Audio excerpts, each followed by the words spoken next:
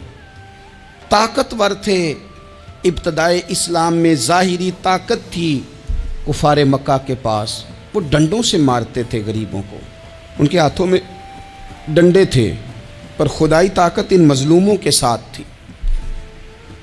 صاحب زرقانی نے لکھا ہے حضرت زنیرہ رضی اللہ تعالیٰ عنہ ایک لونڈی ہیں، غریب ہیں، ماڑے دا کی کام محمد نس جانا یا رونا، غریب سادی بی بی اور لونڈی کنیزہ، ایک مشرک کی کنیزہ تھی، انہوں نے کلمہ پڑھ لیا، وہ ڈنڈوں سے مارتا، دروں سے مارتا، تکلیف دیتا۔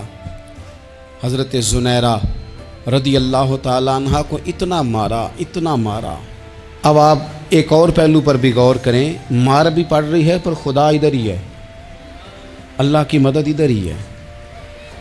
رب کہتا ہے کہ پہلے تو صبر کرنا، ان اللہ مع الصابرین، تو صبر کرے گا تو پھر رب کی معیت ملے گی، ذرا ٹھہرنا، تو تھوڑا ڈٹنا۔ ان الذین قالوا ربنا اللہ ثم استقاموا تتنزل علیہم الملائکہ، تو کہے اللہ میرا رب ہے، پھر تو پہلے ڈٹ، پہلے تو نے ڈٹنا ہے۔ ثم استقاموا، جو ڈٹ گیا، تتنزل علیہم الملائکہ، ڈٹنے والے کے لیے مدد آتی، پہلے تھوڑا ٹھہرنا پڑتا ہے، پہلے تھوڑا صبر کرنا پڑتا ہے، حوصلہ کرنا پڑتا، اس کے بعد مدد آتی۔